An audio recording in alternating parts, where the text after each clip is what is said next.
cooperate or to learn. I am a blending mom. Blending means I'm raising a huge clan of 7. I'm a bonus mom of 5 and a bio mom of 2 children. And amongst those ones, you can be sure I have teenagers, I have young adults, I have preteens. So I'm also really ready to learn this evening. And I believe that one of the things that we have tonight, even as we are here to learn, is a lot of questions, and sometimes we don't know how to address our teenagers and how to react, when they tell us some things. One of my sons this past holiday told me one time when they came from school, I told them I'll not be screaming your names in this house because I'm trying to call somebody and people have earpods in their ears. And I told them either you put one or you don't put at all unless there's nobody in your space. And one of my son told me, as much as it was on a light note, he said, but mom, we're in the same house. If you need to talk to us, you can call us. Eh? Me, I call you in my house that I'm giving you food and paying rent. So that is a generation of people we are raising. Of course, that calling never happened because we were able to cooperate. So as I invite our guest, I would like you to answer on the charts because you're a teenager, as a parent. If you were to describe your teen child as an animal, what name would you give them and why? So fill that on the chat. And then I want to set a few ground rules. Please let's have our mics off. As we are in this session, your mic should be off. And then if you want to ask a question, you can raise your hand or say something. Let's raise our hands. And also, as our speaker is continuing, if you have any question whatsoever, anything, let us use the chat box. Then our team will be able to pick the questions and now facilitate the Q&A towards the end. So let's also stick relevant to the topic. In the chat box, let us remain relevant. It is questions or comment, clarification that we are going to hand over to our guest later on. And without much further ado, I want you to do those ululations and flowers and all that as we receive Dr. Stanley Mukolwe for the second time in a span of a few months. Thank you so much, Dr. for creating time for us. We are ready to learn. We are ready to be corrected, to be helped, because we are raising a special generation of children that we love and who need to succeed. So karibu sana. Thank you. Thank you so much, Susan. Please confirm that you can hear me. Yes, we can hear you, sir, loud and clear. And I'm going to start my slides. Please confirm that you can see my slides. We can see your slides, sir. Thank you. Wonderful. Thank you so much, Candid Hope, for giving me an opportunity to speaking to your relational network.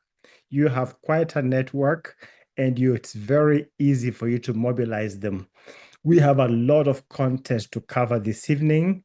I have with me some of my team members. I think we have Diana Daniel online. We have Stanley Nabudiri online. Alan Hicks may be online, and George Barui. And at some point, I may be calling upon them to say something, but I will give the main seminar to us. Our subject this evening is why teenagers do what they do. I'm sure you want to know. And when you do find out why they do what they do, you'll also be quite interested to know that it may be the reason you do what you do. It may be the reason that it will help you to understand people in your place of work. Let me begin by asking you, when the name Titanic is mentioned, what comes to your mind? Please send some charts. I'll be referring to them from time to time. What comes to your mind when that name is mentioned, Titanic? Let me see. The movie, someone says, disaster. Another one says, love story. Thanks for responding. Thank you so much. That's the Titanic. Beautiful ship. Beautiful, beautiful. Well made. The best ship of its time. The people thought it was so well made that nothing could destroy it. Nothing, not even God, so they said. Big mistake. The year was 1912. The month was April, the 14th of April.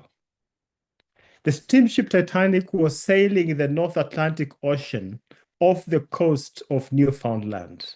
It was the ship's maiden trip.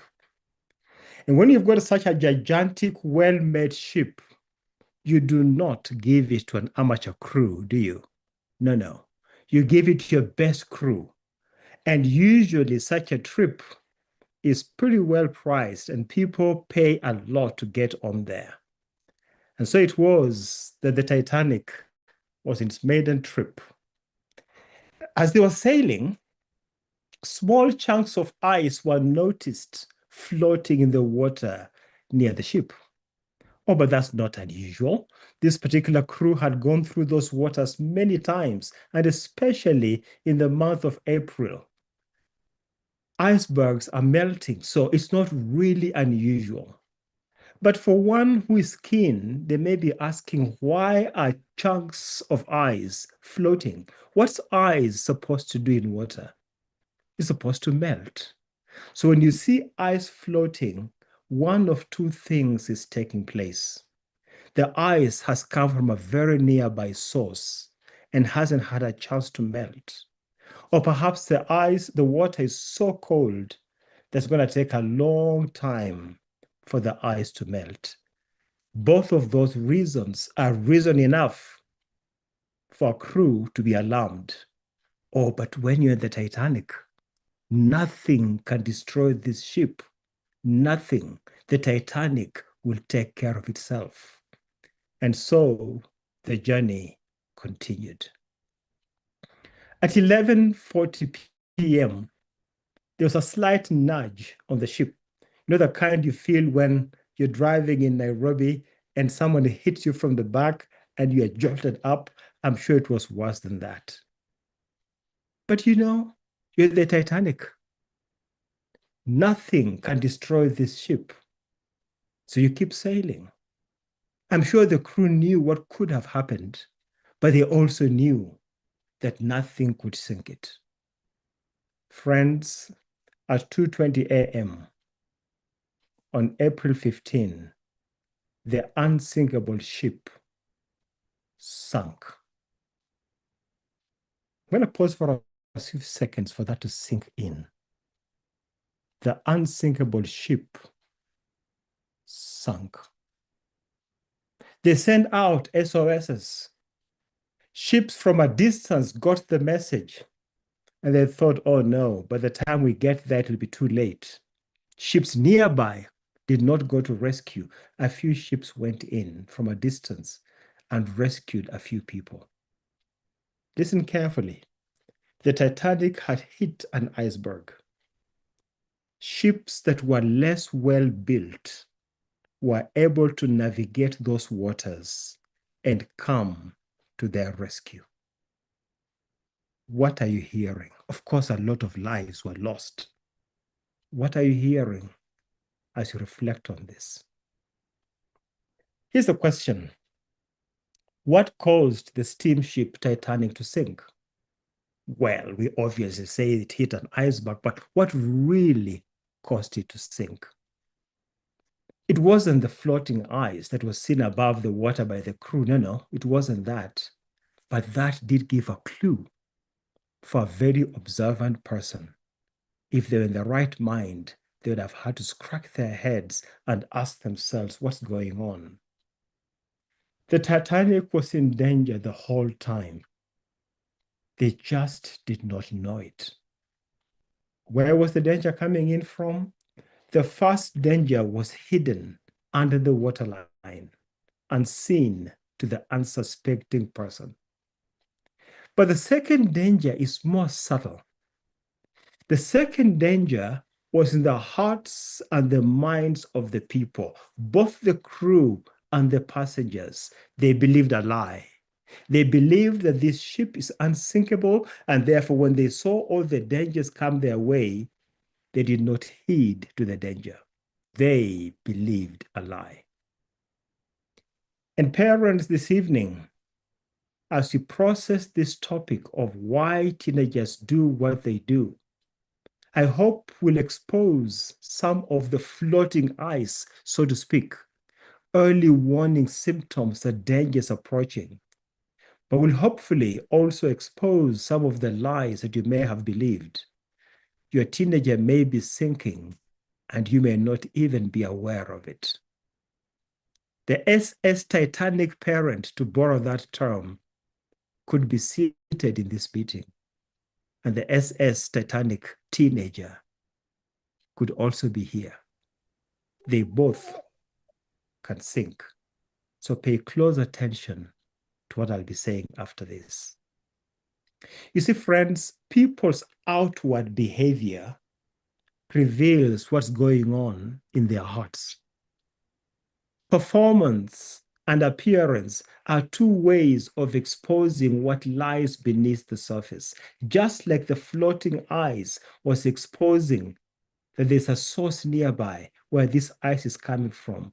Even so, performance and appearance are two ways that expose what lies in the heart of a child. What do we mean by performance and appearance? Obsession with hair.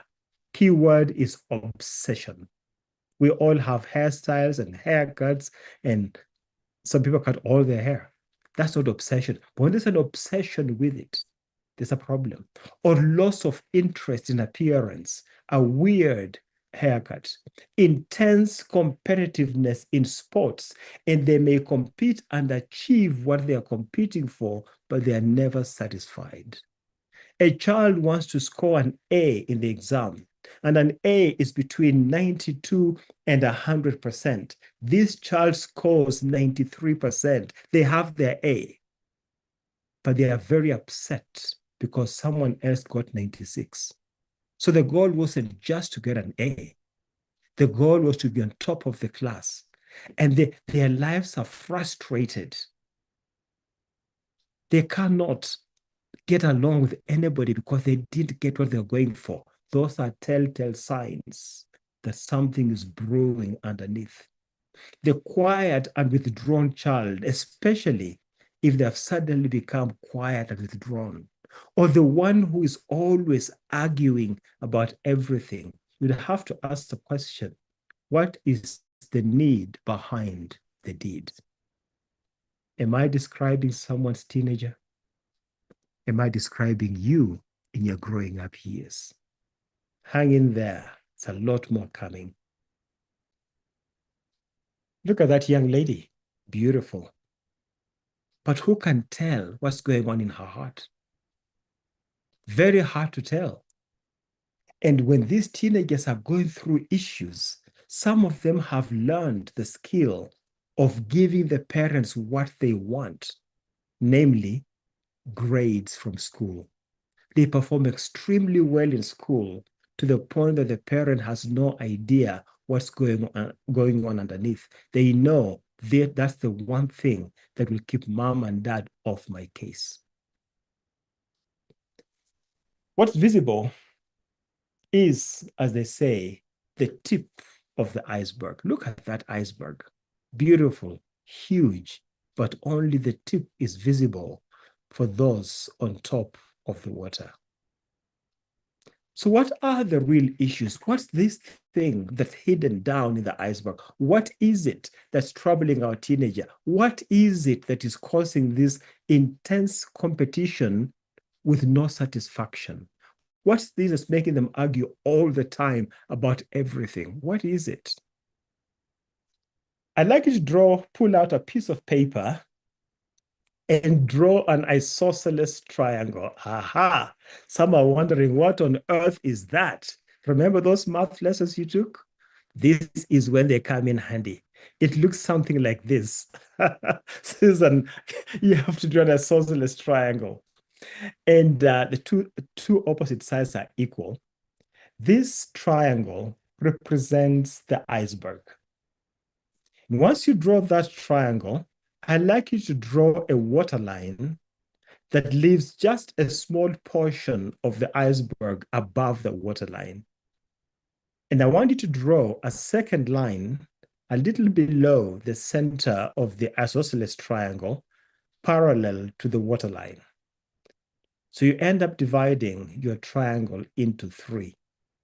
Let's label our parts. The first part, the lower part, is A.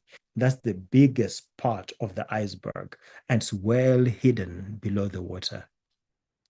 The second is B, pretty good size, also hidden below the water, not visible to the naked eye.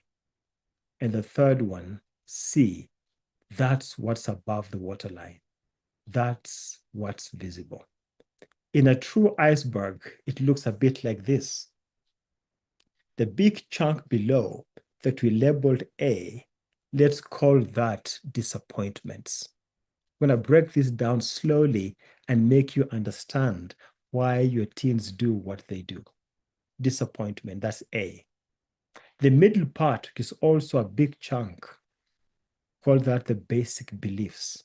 Notice that A and B make up about 90% of the iceberg. It's unseen on the outside. This is what's going on in the heart of your child, and you can't even see it. The little part, the 10% that's above the waterline, this is the visible behavior. These are the strategies that the teenager is implementing in their lives to make their life work out. This is what you see. And notice, friends, you cannot resolve the issues you see at sea without understanding what the teenager believes or understanding what led to that belief system. And so we are going to dismantle this iceberg from the bottom and expose what it is that the disappointments are made of. We're going to look at what it is that stimulates the formation of basic beliefs and how they end up in the behavior that you see in your teenager. Ready for more? Yeah, let's keep going. In Proverbs chapter 20 and verse 5, the scripture says that the purpose in a man's heart is like deep water, but a man of understanding will draw it out. When we say man, we don't exclude woman. The woman has a man in it, so it's very much included. The purpose in a person's heart is like deep water. What that person is thinking is like deep water, but a man of understanding, a person of understanding will draw it out. Some of you parents have teenagers, and when you ask them what's going on, they tell you nothing. Nothing, but I can see something's going on. Perhaps you drew out that water too roughly, but somebody else is able to draw them out. Let's see how we do with this. It's possible to figure out what's going on in another person's heart. That's what it is possible, but you need to be a person of understanding. The book of Job says to shun evil is understanding. How interesting. To shun evil. That's what the Bible calls understanding.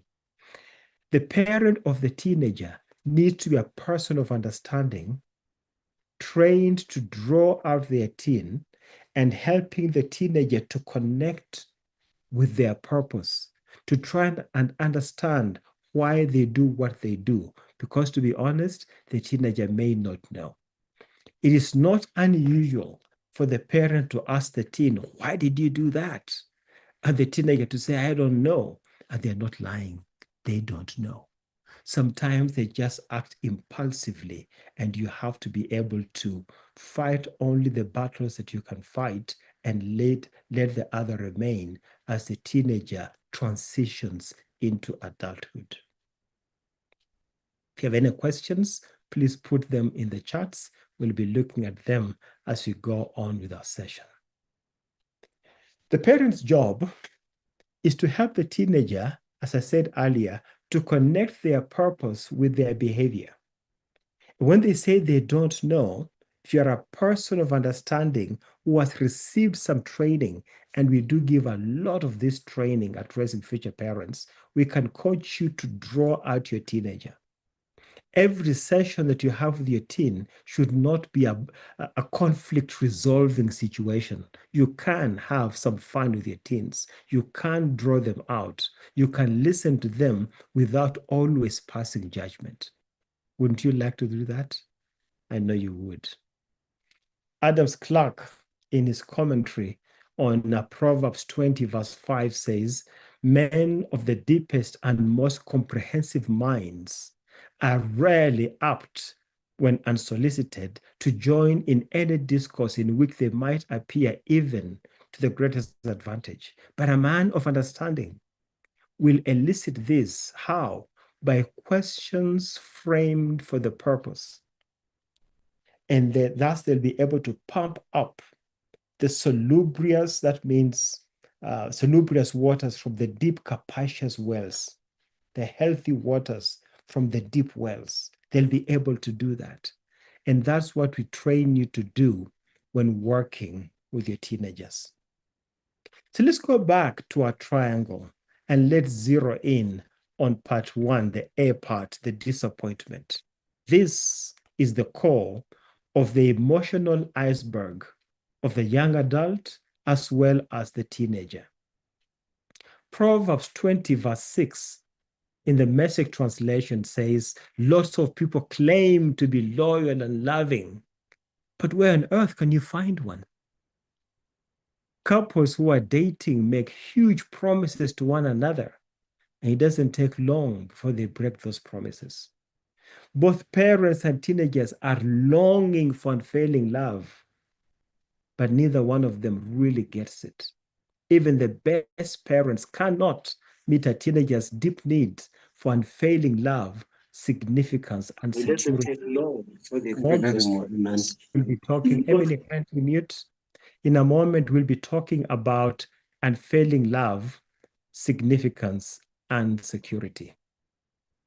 The fuel that the teen needs to keep their life moving forward comes in three forms. I just mentioned them a moment ago. I'll mention them again and then get deep into them. Unfailing love, significance, security. These are not the only three areas, but they are a huge contributor to the emotional sanity of your teenager. This teenager soon becomes a young adult, and if these issues are unresolved, they become parents with baggage in the days ahead. Let's zero in on unfailing love. Remember, we're still looking at that lower part of the triangle, the disappointments. What do we mean by unfailing love? A teenager needs to come home and tell you what terrible things they did and remain loved. They want to come home and say, Mom, I made a fool of myself at school today. And they want you to ask what happened, not what did you do. You want to ask a neutral question, what happened? And then they tell you what happened. And they tell you they hit the teacher and you're thinking, oh my goodness, you're going to be expelled. And as they are telling you that, you know it's their fault, but you're drawing them out some more. And then you realize your first conclusion wasn't even right because you're so wrapped in blaming them for what they did. As you listen to the whole story, and many parents don't have the time to listen to the whole story, they quickly jump to the conclusion, especially if that teenager is deemed to be a rebellious teenager. Proverbs 19:22, what a man desires is unfailing love. This is true for teenagers, it's true for adults, it's true for men, it's true for women, unfailing love. A teenager is washing dishes and one glass breaks. They want to come home to their mom and say, Mom, I broke a glass while washing dishes. Now, some of you, I know what your mother would say. They would say, Vunje yote. Isn't that true? But your teenager wants you, they want you to understand that it was an accident. They want you to ask them questions that make them still feel loved. They want you to ask them, did you get injured in the process? Did you collect all the little pieces? They want questions like that. They want you to ask what happened. But when they say, Mom, I broke a glass, and you're saying, this is the third time you've broken a glass, you are such a careless young lady. You are 18 years old. You are already an adult. And then you go on and on and on, and they're thinking, next time I break a glass, I won't tell mom. This is too much. These days, teenagers say, Mom, you are stressing me. And you know what? They may be right. You may be stressing them. So what am I saying about unfailing love? They want to be loved no matter what has happened. They want to be punished when the punishment is due, but they want to remain love in the midst of that. That's exactly how the Lord treats us. The famous Jeremiah 29:11 was given to Israel while they were in exile. Why were they in exile? Because they had sinned against the Lord. So the Lord punished them by sending them to exile, but he did not detach himself from them. He said to them, I know the plans I have for you. They are plans for welfare and not for evil, to give you a future and a hope.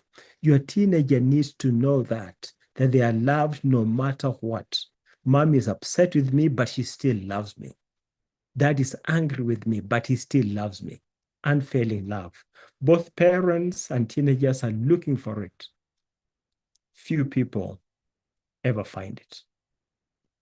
In 1 Peter 4:8, the scripture says, above all else, love each other deeply, because love covers a multitude of sins. You know, I used to read this verse and my focus used to go on this part that says, love each other deeply. But my focus is shifting to the second part, because love covers a multitude of sins. The scripture expects that in your relationships, there will be a multitude of sins. When you're raising children, and especially teenagers, there will be a multitude of sins expressed. So the scripture says, love them. Don't just love them deeply. It doesn't mean you ignore what's going on, but don't put too much focus on it. Once you love them, you create the context in which you can ask questions and get answers. Love deeply.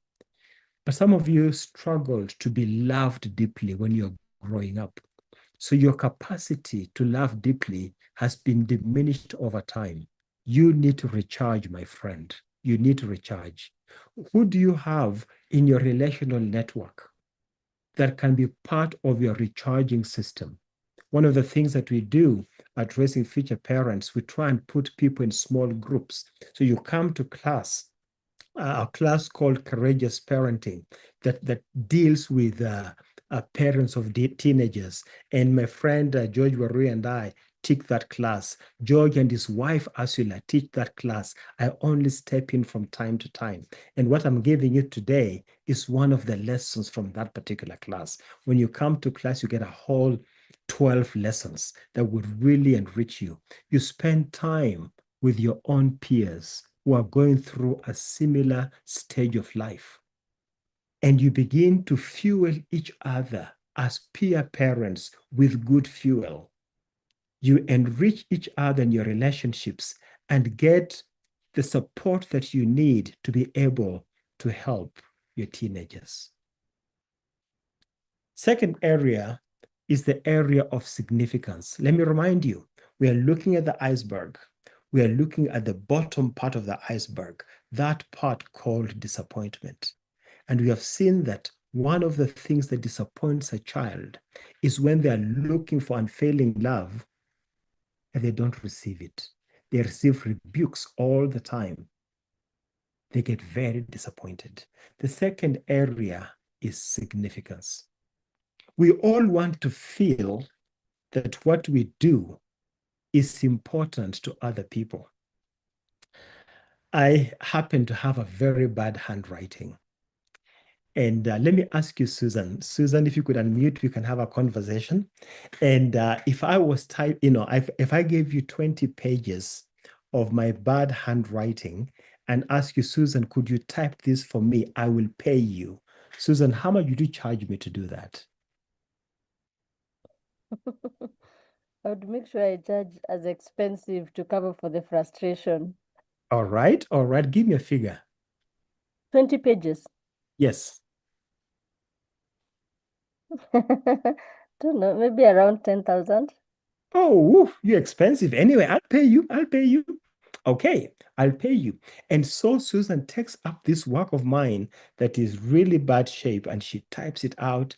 And I go and look at it and say, my goodness, Susan, you did a fantastic job. You are one of the few people on the earth who can read my handwriting. And there's only 2 or 3 errors.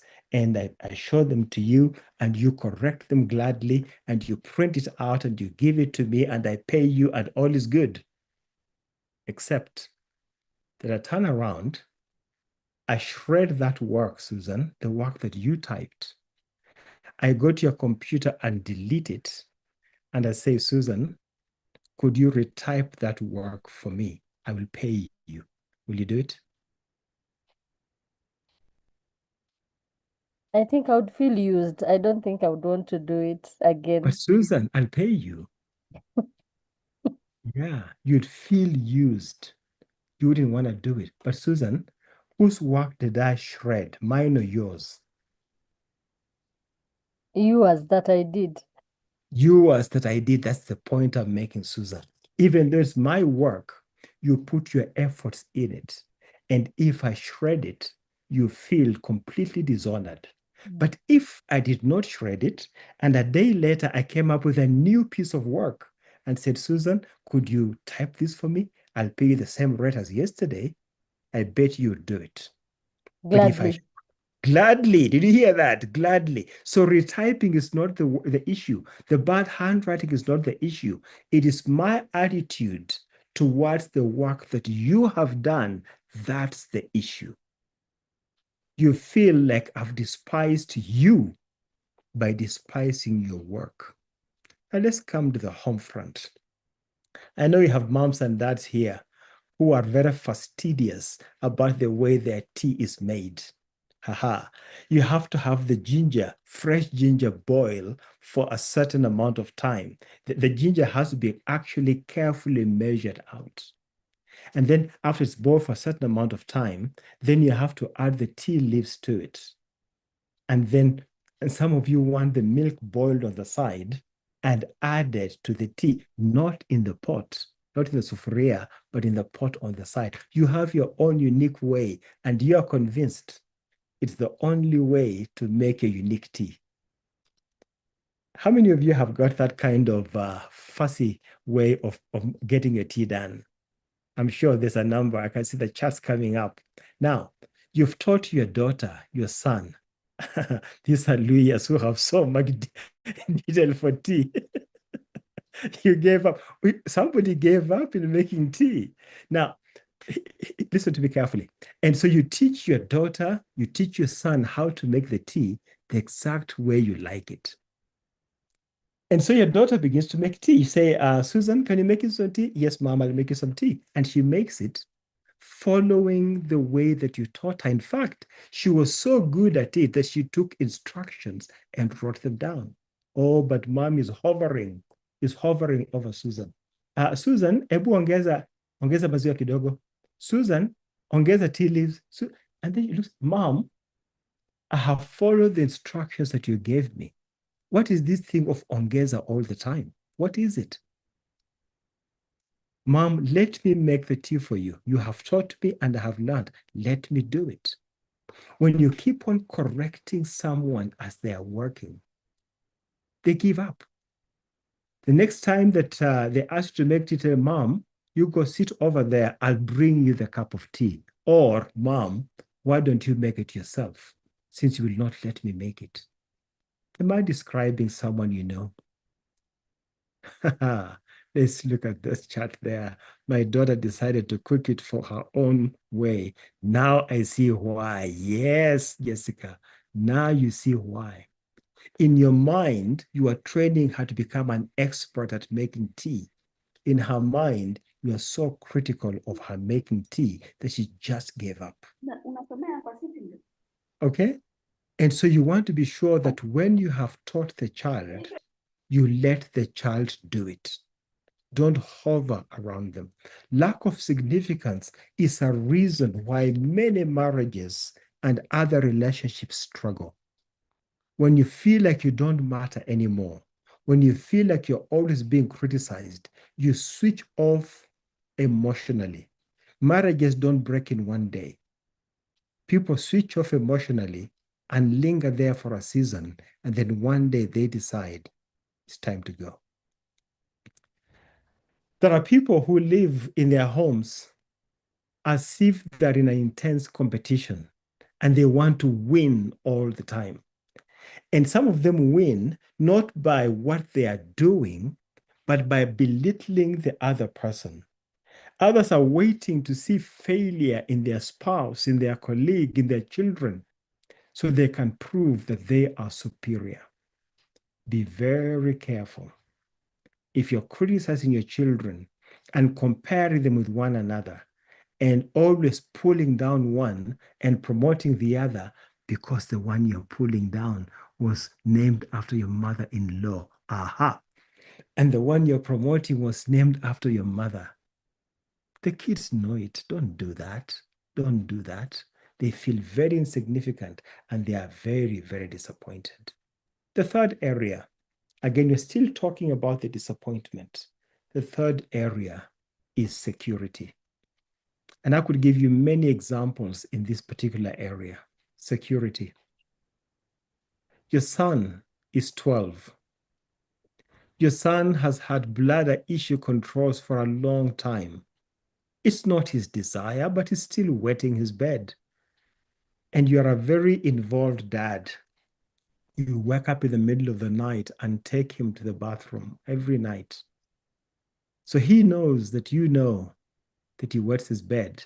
But this is a family situation. Nobody talks about it. Until Uncle Sam comes in with cousin James and cousin Alice. James is 8 and Alice is 6. And Uncle Sam says, hey, Jimmy, why don't you come home with us tonight? And you can play with your namesake, James and Alice. And you can come back here tomorrow or come spend the weekend. And Uncle Sam is asking your son, and dad is there. And Jimmy looks at dad. And in that look, there's supposed to be communication. Jimmy is telling dad without using any words, Dad, you know I can't go. You know I can't spend the night at Uncle's house. And so Jimmy says, Uncle Sam, I can come, but I need to come back tonight because I have a lot of schoolwork to do. And then dad jumps in, says, Jimmy, it's okay, you can go. Uncle Sam knows that you wet your bed and he'll take care of it. Ay, yeah, yeah, yeah, yeah.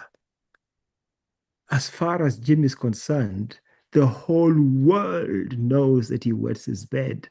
How dare you say that in front of James, the 8-year-old, and Alice, the 6-year-old? This is Jimmy, the 12-year-old cousin that they look up to. How could you reveal the family secret that he wets his? How could you? Security. When the children feel insecure, they feel very disappointed. Relationships are supposed to be a refuge where we can feel safe. When that fails, oh. So now you can see unfailing love, lack of significance, lack of security. In the meantime, this child is growing and they are struggling. But you can't even see it because you're a successful parent, successful being measured in monetary terms. But you're struggling relationally. But who talks about it? Everybody in your growing up family struggled. That's the constant in your family. And you've come to believe that you can't make a difference in your children. So children and adults, they learn to manipulate relationships in order to get love. That's what they're looking for. In order to get significance, that's what they're looking for. In order to get security. In a home where you have a special needs child or a child who is always fussy, and the well-behaved child notices that the special needs receives more attention, the very fussy child receives more attention, and they are not getting as much attention, do not be surprised if they become fussy in order to receive the attention they're seeking, in order to receive the love, the significance, and the security that they perceive you're offering to others and depriving them. Anybody relate with that? We'll talk about it during question time. These children may be unaware that they're manipulating you because it comes naturally. They are looking for love. They are looking for significance. They are looking for security. And they're manipulating you to get it. But this manipulation is coming very, very naturally. The approaches that we use, young children use in meeting parental expectations, don't seem to work with teenagers. And these teenagers are growing and will soon become young adults. When the approaches used by the younger children fail, deep disappointments result. In the meantime, the teenager is growing. The multitude of disappointments can overwhelm this child. You hear a lot of diagnoses of mental situations. Some of them are from media, but some of them are from disappointing relationships in the home. These children soon grow, become adults, get married, and enter marriage with their baggage. This baggage was evident when they were teenagers, but no one noticed it. No one had the time to notice it. And like the Titanic, they're going to crash. And you'll wonder why they crashed. Let's take a few minutes to process a few questions. And I might, put up your hands and I will allow our moderator to help us with this session. Can one of you share with us a deep disappointment you went through as a teenager?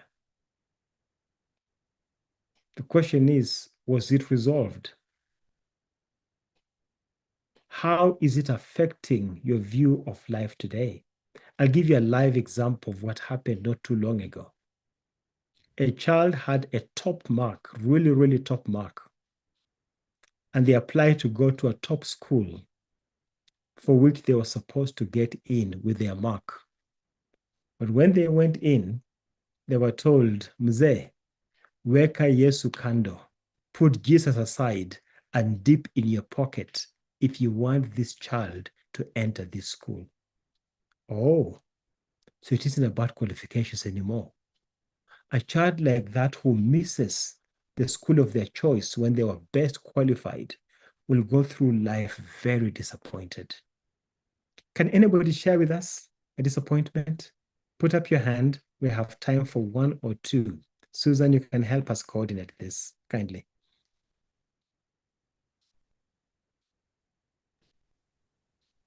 Okay, sir. I don't see any hand. Anyone who has something to share? Probably Okay. as somebody is getting the courage, I can share my experience. I said Yeah. I'm a blending mom. So when I got married, my son who was my firstborn is almost the same age as the thirdborn of this family. So now when they came, it's like they came together, class 8 at the same time.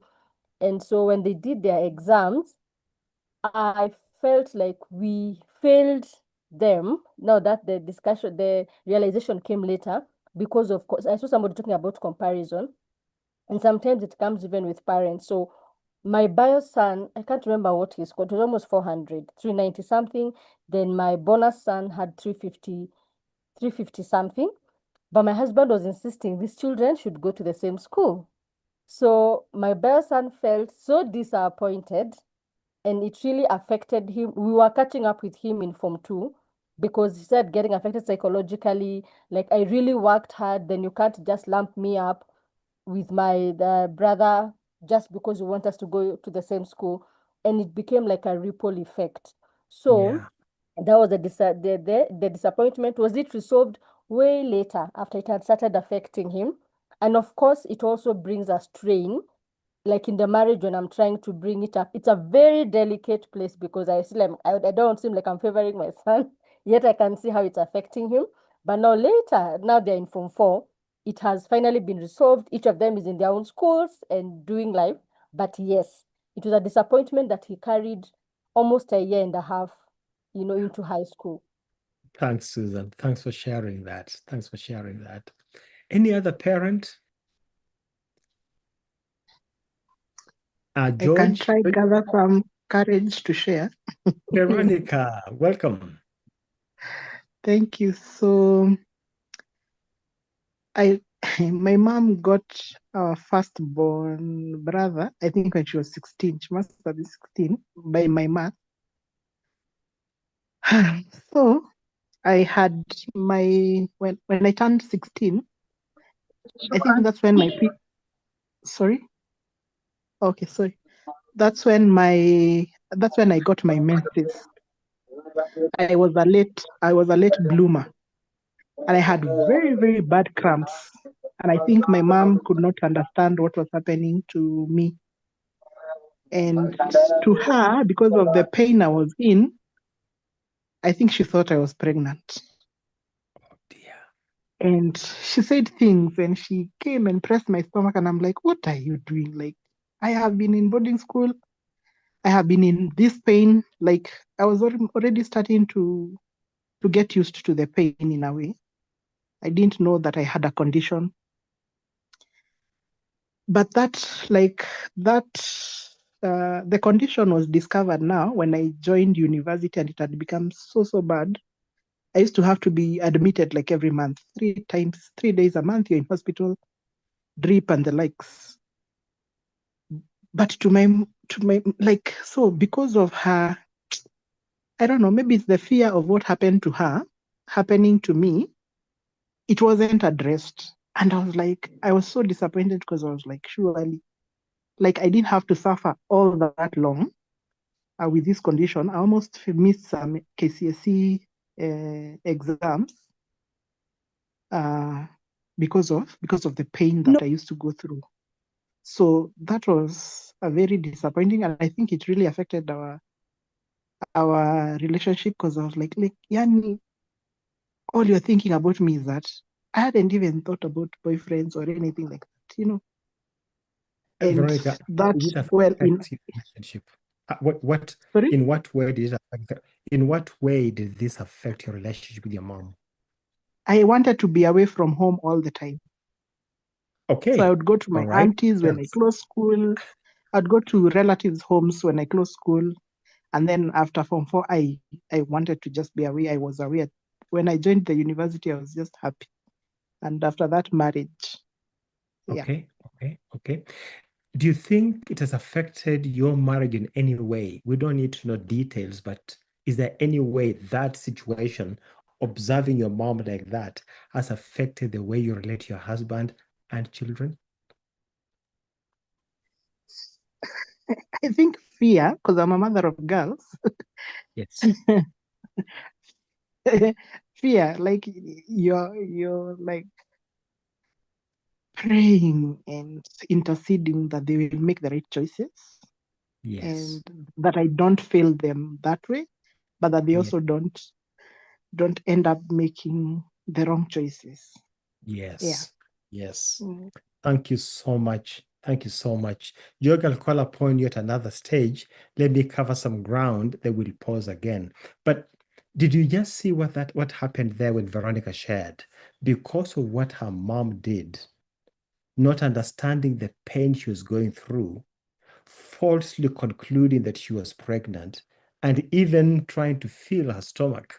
Ay, ay, ay, ay, ay. That is deep, deep disappointment. And she came to believe there's no point telling my mom anything. And her behavior then was to avoid mom. You go visit aunt, aunt is so happy to see you, but they don't know why you came. They don't know. They thought you came because you love them so much, but you actually came because you're running away from home. Her behavior can be traced to her disappointment. Let's keep going. Thank you so much. So when a person is disappointed the way Veronica shared and the way Susan shared, you come up with a basic belief. You come up with a conviction. belief comes from an accumulation around the core of disappointment. You feel betrayed. In the example you just received, she feels betrayed by her mom. Number one, mom did not believe that the pain she was going through was independent of what she thought pregnancy. Mom was preoccupied with pregnancy. As far as she was concerned, it was the worst thing that could happen to the daughter. So she felt betrayed by parents. Some people feel betrayed by friends and siblings. They feel betrayed by the world. And when I say system, you go to hospital. I know a lady who went to hospital not too long ago for a particular condition, and this lady is in her late 70s. And the doctor unashamedly asks her, "When did you stop drinking?" The lady says, "I've never drunk all my life." No, this kind of condition comes on people who drink. The lady says, "Well, there must be some exceptions because I don't drink, have never drunk, and I have the condition."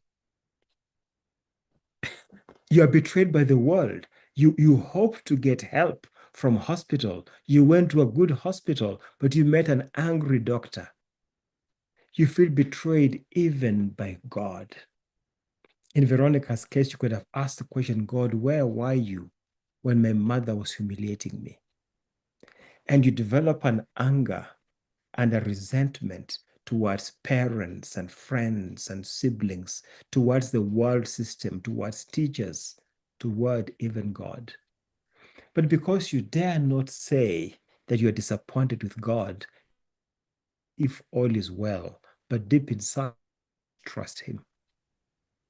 So a new belief comes into play. And this belief has two parts to it. The first part is that I can come up with ways to gain love and acceptance all by myself. I can make it all by myself. I don't need you, mom. I don't need you, dad. I don't need you. Fill in the blanks. I can do it all by myself. And you dare not say it, but your life, the way you live your life, you don't even need God. That belief system is not necessarily carefully articulated, but just like Veronica did not articulate hers, all she did was to not see her mom, avoid her. I don't need you. Let me go to my aunts. But the second belief that comes in is I need to do everything to protect myself from pain. Notice how these convictions revolve around the person. I need to do this. I don't trust you. The only person I trust is me. Now tell me, parents, what is foolish about this belief system? Wrong with this belief system? Yes, they have come to this conclusion out of pain, but what's wrong with this belief system? Jessica's asking, could this be the reason why some have become atheists? Yes, it could be. Stanley says, hey, Stanley Buliri, one of my team members, it plays a role. Yes, in response to that question. What's wrong with this belief system? What's wrong with saying, I don't trust anybody? Lily says this is a coping mechanism and it's unhealthy. No man's an island. Yes. You know what happens? When you cut off your relational network and you run out of relational capacity and relational bandwidth, and you become bankrupt in relationships. When you let yourself down, the next thing you'll do is to end your life because you've got nobody else to turn to. Your relational capital is completely depleted, and you have seen people committing suicide. Proverbs 29:15-16, the rod and reproof give wisdom, but a child who gets his own way brings shame to the mother. You may have a good reason for getting your own way, but the end of it is shame to the mother and bitterness. But there are many pain relief options that a teenager is thinking through when they go through this. At least for Veronica, she ran away. Well, she didn't run away from home. She just avoided her mother. But these days, drugs is an option. It's an option. And there are people out there on drugs who will invite you to say, hey, you don't have to look miserable day after day. I went through that last week. Come, I'll give you this for free. Haha. Drugs. How about alcohol? Alcohol. And they'll blame their parents for driving them to alcohol. And in one sense, they are right, but in another sense, if they had received help, could have been okay. When you see a parent behaving this way towards their teenager, that parent has unresolved issues in their own lives. Alcohol, part of the coping mechanism. How about social media addiction? They're on social media the whole time. And you need to be able to find out what is that behavior, external behavior that I'm seeing in my teenagers, whose origin I don't know. What is the need behind the deed? Dropping out of school is part of the coping mechanism that they take on. Family conflict, sex, addiction to social media, and the list is endless. Which of the things that I've mentioned is true for your teenager? And you thought it was just normal. Well, normal is not always acceptable. Normal is not always what is the right thing, especially for the Christian teen. You see, the unregenerate human heart is not rational. Proverbs 22:15 says, folly is bound in the heart of a child. And if this folly remains in that heart, they soon become foolish young adults. Your child is not foolish, but they do have folly. And if you keep on disappointing them, that folly becomes deeply embedded in their thought process, and their belief system keeps on growing. And if you don't intervene in time, they make some very bad decisions. Foolish beliefs begin early when these children are very young. But when they're young, they are able to cope with you.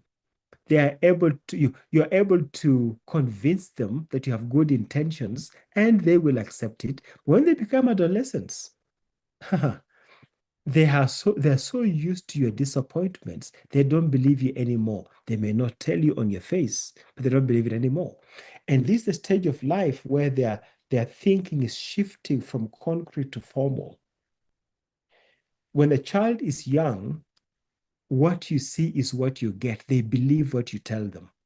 And one of the biggest moments for a teenager is when they are able to deceive you and get away with it. When they're able to deceive you and you didn't even figure it out. They're not, I'll play that card again. The disappointments are getting embedded. Once they are formed, the teenagers are resistant to change.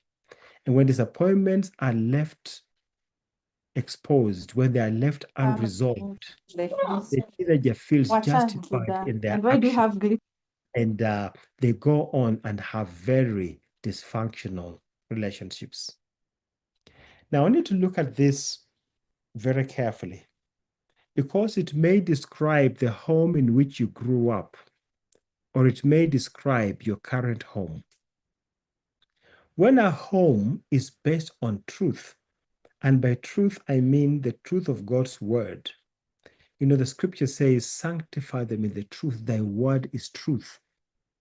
The scripture says, the Lord says, I'm the way, the truth, and the life. No one comes to the Father but by me.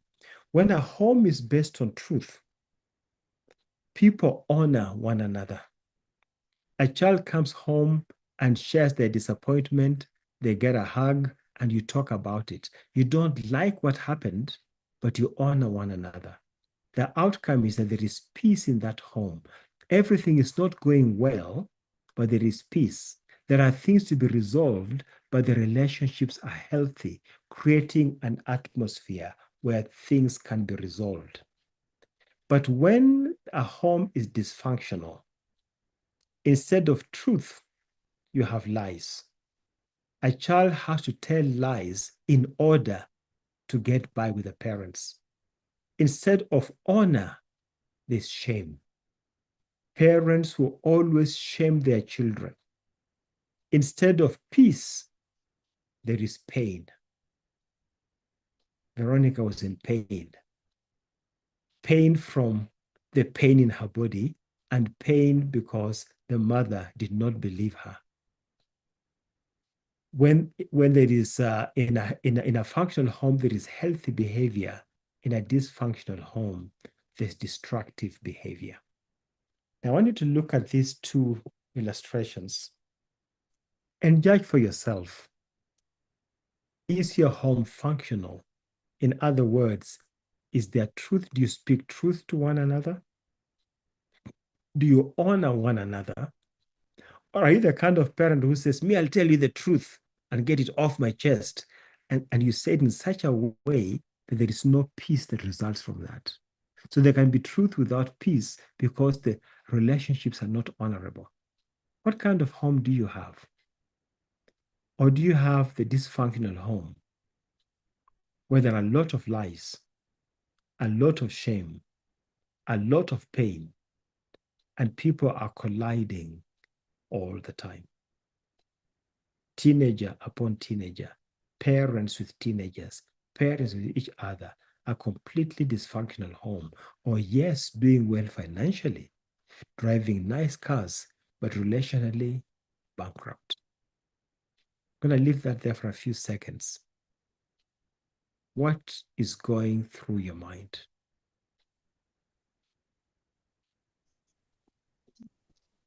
This takes us to the guiding strategies. Now we are in the tip of our iceberg. This is what is visible. This is the behavior that you see. George, if you're online, maybe you can give us some examples of this. Basic beliefs help us to form strategies that guide us through life. And I'm going to look at some strategies in just a moment. And if George, my teammate, is here, he can join in. I know it was very hard to get on here. People were in very, very early. These strategies determine the behavior. George, you're there? Wonderful. Yes, I'm here. Wonderful, wonderful. I'll just hand over to you in just a moment. The strategies determine the behavior that we use to achieve our goals. And the strategies help a teenager to try to cope with disappointment and with hostility. These strategies, there are quite a number. George, I'll let you talk a bit about it before we look at specific strategies. Yeah, so here the strategies vary, but what happens is I think the most common is the teen withdraws. So all of a sudden you had a bubbly child, but they get to teenage and they are no longer talking with you. It seems like their IQ has increased 100-fold, and they figured out their parents don't know anything, so they stop talking. Sometimes it's just open hostility. So you find that the teen is discovering that he's bigger and taller than like nearly everybody in the house. And so he starts using his physical strength and everything. And the other extreme, it goes to the other extreme of where your teen now becomes manipulative. They start using their good looks or their charming behavior to try and get what they want. So they, oh my goodness, you're not sure what has happened to your child, but now they are, they have this manipulative streak where they seem very well behaved. They come and do things for you. They remove your shoes when you come home, or, ask you how is your day. But at the end of it, there's just something they want to ask you, and probably ask publicly so that you feel hard pressed to say no. That's good. That's good. The good kid who earns significance from others. They're doing good things for the other people, but that's not their real goal. If someone else steps in and does the good thing, I'll give you an example. You go to school and your child has their pencil kit. In their pencil kit, they have 2 erasers, 2 pens, 2 of everything, just in case a desk mate forgot something. And sure enough, one day, a desk mate, a person on the desk next to theirs forgot their eraser. And they know that little Monica brings 2 erasers. Say, hey, Monica, I forgot my eraser. And Monica, with a smile, is opening her little zip bag to remove the eraser. But just as she's about to hand it over, someone else gives an eraser to that person. Ay, ay, ay, ay, ay. Monica wanted to give the eraser because she gets significance from the praise that she receives for giving the eraser. But now that someone else has given the eraser and the need has been met, Monica becomes very gloomy. She begins to sulk because she derives her significance by doing good for other people. And you're wondering, oh, why aren't you happy that someone else did it? No, I'm not good because I'm good. I'm good because I get significance out of it. The defiant child. George, any thoughts on the defiant child? Yeah, so the defiant child is it may not even be overt. It's just this child who they just said they're not gonna do what they are told. And they do it sometimes intentionally to irritate the parent. Or it's just to get back at you. So that's the defiant kid that they're just going to do something that is going to rile you up as a parent because they know it gets to you. So if you're the parent who likes being punctual and you decide, oh, I'll be nice to my teen, I'll go and pick them up, that's the day you'll not be able to find him in school because he's somewhere playing or intentionally. So that's the way defiance manifests itself. Yeah. The enmeshed child. This child could be a product of the parents' own doing. This child, let me paint a picture. Jimmy, I like using the name Jimmy. Jimmy is 12. Jimmy is very useful at home, but Jimmy struggles with math. No. He doesn't struggle with math. He struggles with reading. Okay, but your little Monica, who is 8, reads extremely well. And so Jimmy comes from school with a little comprehension. You're supposed to read this paragraph and answer 3 questions. But you've always criticized Jimmy's reading. You told Jimmy, you can't even read at age 12. Monica has to come and help you. What is wrong with you, Jimmy? And so Jimmy has internalized the criticism. I cannot read.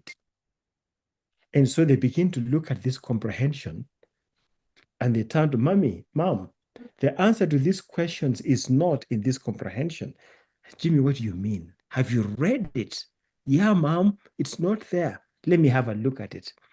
Mom looks at the questions, 3 questions, looks at the comprehension, just three paragraphs, and the answer to the first question is in the first paragraph. Jimmy, what's wrong with you? The answer is right here. And Jimmy is hearing, something is wrong with me. And Jimmy has become enmeshed. He has given up on self. He wants others to do for him what he ought to do for himself. The parent ends up doing the homework for Jimmy. And just in case you doubt what I'm saying, how many of you can classify yourselves as being poor at directions, even though you have Google Maps to help you? Google Maps tells you in 200 meters, take a left at the roundabout. And you take a left after 50 meters. Come on now. It says 200. You can see it. But you've convinced yourself You're enmeshed. You've convinced yourself you're poor at directions. So even when they are there, you can't read them for your own good. George, any comments on the promiscuous and the beautiful kid? Any thoughts on that?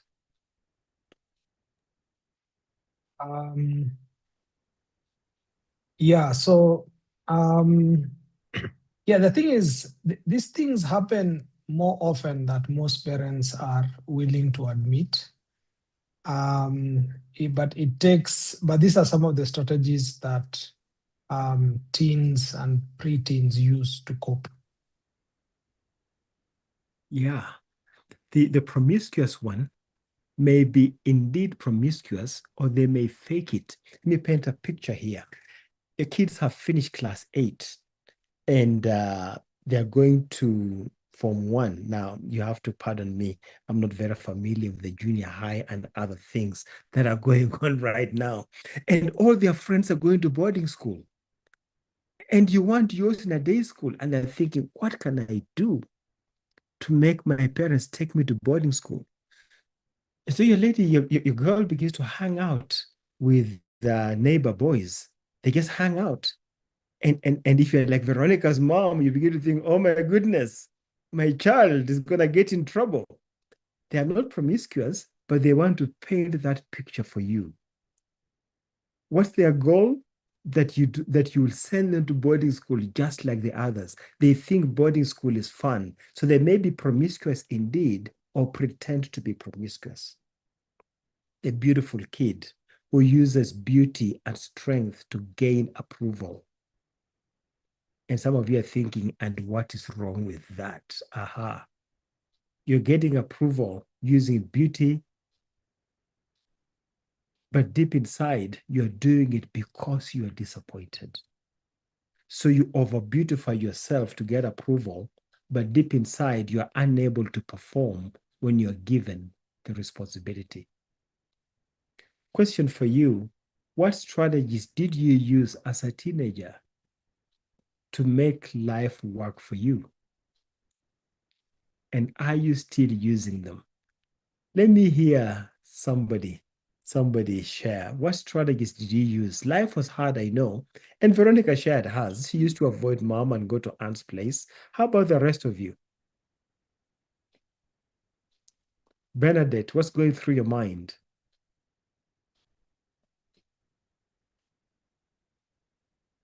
You wrote in the chat, what? They can go to that extent? Do you have any thoughts for us? Rose Joy, you were rebellious after high school. Tell us about it. Feigning sickness. Aha. And what did you hope to get by feigning sickness? I'm reading the chats that are coming in. You get attention, don't you? Until the doctor says they're going to inject you, then suddenly you're fine. I became silent and withdrawn. I learned to close my mouth, which unfortunately still carries on today. That really means, BN, that issue was never resolved. And it was never resolved and is still going on today, is probably going to affect how you parent. So consider processing it and having it resolved. When you come to class, and George and Ursula are working with you through these issues, you get to the core of it. You get to understand why you behave, the way you behave, and why your teenager has suddenly changed. But in fact, they have not suddenly changed. The change was coming slowly. You just never noticed it. Someone said they used to read a lot to get recognition, being number one. That was their thing. And Edna, did you always make it? Or did you miss it sometimes? Packing my stuff and threatening to leave my mom. Yeah, those strategies were there. But you see, you can't resolve this issue at the strategy level. You have to ask yourself, what is the need behind the deed?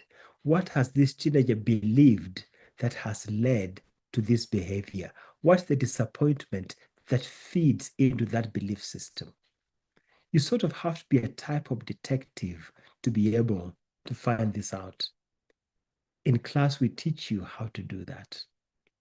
Teens come up with strategies that earn them love and acceptance based on their own efforts and understanding. Now, a teenager knows a lot, but they lack the exposure and experience of life. So even though they know a lot, they still need you. Though they behave like they don't need you, they still do. And instead of blaming them always for behaving that way, maybe you should ask yourself, what have I done that has triggered my teenager to not want anything to do with me? The goal is to meet other people, to meet people's expectations, so that these other people can fill in their emotional tanks. They are distancing themselves from you and meeting others' expectations. Yielding to peer pressure or getting into attention-seeking behavior to get at parents is part of this. Distance strategies can be employed to avoid hurt and pain, as in the example that we saw earlier on.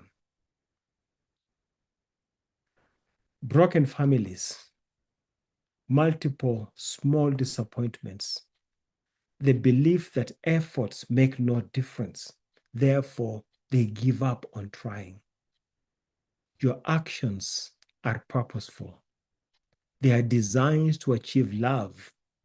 They are designed to achieve significance. They are designed to achieve security. Now, the little that I've given you is part of a lesson from the book Courageous Parenting that we use to help you to connect with the heart of your teenager. The author of this book, David Hutchins, is someone I know well and has given me the copyright to this book to enable us to connect with our teenagers. Our Raising Future Parents book, and we have some in our audience. We have Stanley Naburiri, and let's see, Mongera, are you with us? Mongera may be with us or maybe not with us. They teach the Raising Future Parents class, which we began to teach about in 1992 in small groups in our home. And now we have combined the book with a study guide. And this particular course, Raising Future Parents, which is the name of our ministry as well, targets parents of children ages 0 to 12, whereas Courageous Parenting is targeting parents of children ages 9 to 19. So it's not specifically for teenagers, because some of those children begin to display teenage behavior while they're still 9 or 10 years old. Now, we've recently translated our content into French because the need is high, and the translation into Amharic is going on. Africa is asking us to take leadership in helping them raise their children. And so, friends, come to class. We can't do this by ourselves. We have to teach people what to do. We have other courses that we teach, courses like processing anger for individuals who are either spewing their anger or stuffing their anger. This class begins on 20th January. It's a Tuesday evening class, meeting online. I know there's a bit of push. Some parents want us to meet in person. Let me go back to the other courses here. The Raising Future Parents course is starting this Saturday, and you can register online. Courageous Parenting is beginning a week from this Saturday, but we are bringing all our students together this Saturday, the 17th, to cover some content in common before each one goes to their own class. Our registration link is very easy to remember, raisingfutureparents.com. It's very easy. And you get in there, you do /courses and choose the course that's appropriate for you. We have a course that's called How and When to Talk to Your Children About Sex. Now, when we began to train many years ago, back in the 90s, we would say train your children about sex 2 to 3 years before puberty. Oh, all that has changed. All that has changed. because now the world used to respect women and children, not anymore. The world is getting at your children through social media at a very young age. So we are asking parents and guardians of children ages 3 and above, yes, 3, who desire to understand how and when to introduce these conversations to their children, come to class. Don't say it's too early. If you think it's too early, let me dare you to ask your child a question. Ask your 4-year-old, what do you know about sex? You'll be shocked. You'll be shocked. If you want to nurture your child's moral compass and biblical worldview, come to class. We build open, trusting communication within the family. Any adult who is around children would like to make a difference in the child's lives is welcome to this class. Then they've got the Raising Future Parents class, which is our core class, as I mentioned earlier on. It runs for 12 weeks. The Courageous Parenting runs for 10 weeks. The How and When to Talk to Kids About Sex runs for 12 weeks. Peers Without Pressure, you don't want to miss this one. You see, the biggest negative influence on your child is their peer. And you want to come in and be trained on how to disciple, not discipline, but disciple your children.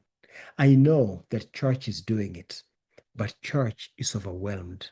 Church has 50, 60, 70 kids to do something with them in 1 hour. And friends, do not expect the Sunday school teacher to do with 50 kids in 1 hour what you are unable to do with 2 children 7 days a week.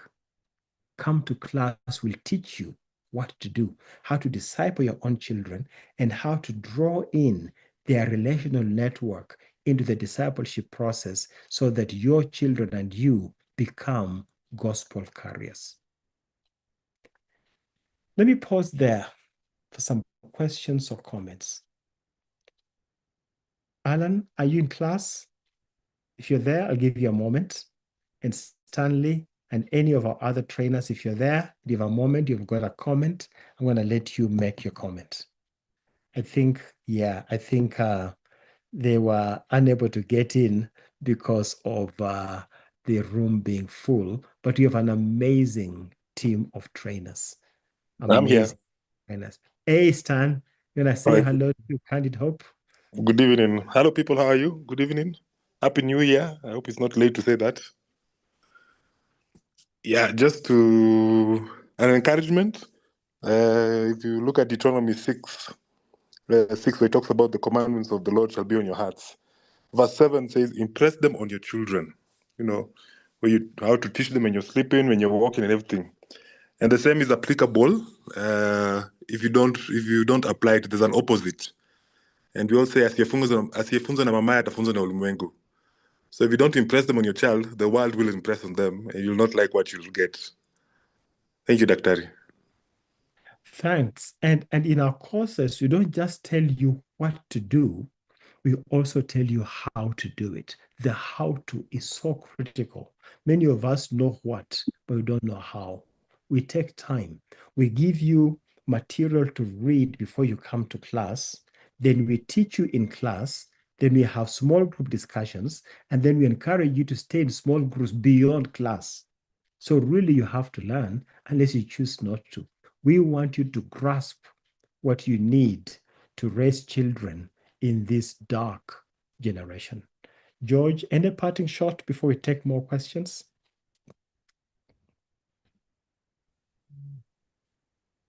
No, I think it's just to encourage everyone to prayerfully consider joining these courses.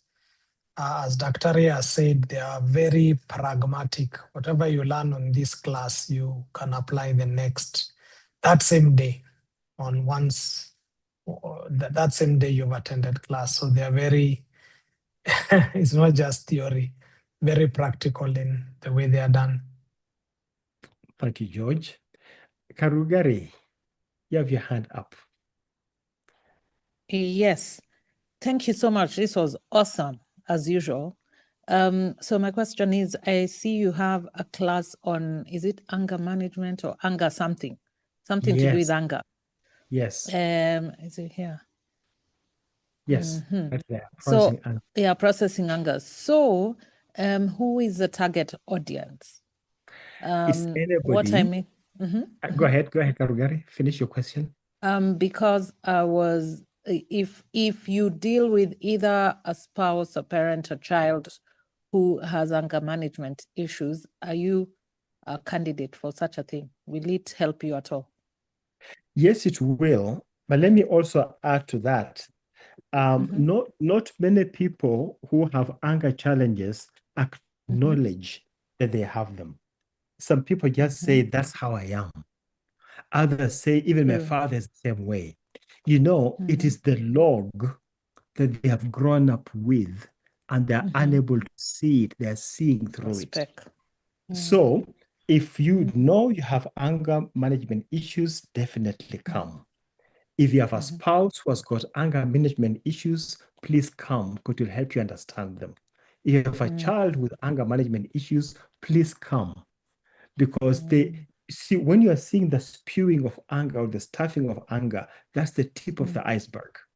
And when you come in, you will learn, what did I believe before I became angry? And many people react not so much to what happened to them, but to what they processed afterwards. You know, you're in a meeting and the boss is not really paying any attention to you today. They are paying attention to somebody else. And you overheard a rumor they're going to downsize the company. Now, the boss hasn't said anything, but now your belief is that when they downsize, you'll be the first to go. And so you process that thought until you believe it, even though no one has told you that you're the first to go. But see, this is coming from somewhere where you believe that you can't keep a job for long enough. You believe the boss doesn't like you. You believe that the new employee who has come in is the one who is undermining you. You see that? Correct. Yeah. So Thank all those people are candidates for the class. Thank you It so helps much. to uncover some of what's going on inside, and then we also tell you how to process it. Okay. And it's an 8-week course. It's an 8-week course. It's 5:30 to 8:30 p.m. We do it online unless you have an overwhelming demand to do it in person. We try to do it online. And then in the last week, in the last session, we want you to come together on a weekend for 4 to 5 hours and for us to process what you have learned in class. We come in person. Okay. Thank you so much. Where are you calling from, Karugari? Are you Nairobi? I'm in Nairobi, yes. Thank you. Wonderful, wonderful. Other questions or comments? I see me. Yes, I have a question. Mary has a question. Yes. Let me allow Susan to coordinate this. Susan, please coordinate this for us. Okay. Yeah, my question go is, ahead. Yes. yeah, thank you for the talk, Dr. Clary, and I've learned a lot. My question is, I used to visit my kids in school, but they were not interested even in, me being there. So I would even, of course, it was known, the class, maybe Form 2 or Form 1 parents are coming, but it would take him time to come. I would arrive in school as early as possible, but I would send like 4 or 5 students to call him. And he knew I never missed even a single day to visit. And he would come as if tumekuwa kwa nyumba amefura. You understand? He was not excited to see mom. And Yeah. and I would even carry the younger siblings. We go visit my son, but he's not even excited. Even the food he would refuse to eat. Really? So I kept wondering. Okay, at some point he didn't even like the school. Well, the school was national, and he kept telling me to change him. But I would tell him it's not easy. Just change to such a school. And that time there were incidences of fire burning, of students burning the schools. So I wonder what this behavior was. A child is not excited to see the parent, and even if they come, they don't talk to you. They are just the basics. Okay, You're not performing in physics. What is the problem? The teacher says you don't follow up for questions. I even paid tuition, but the boy was so reluctant. I don't know why this. I don't know how. I didn't know how to handle that.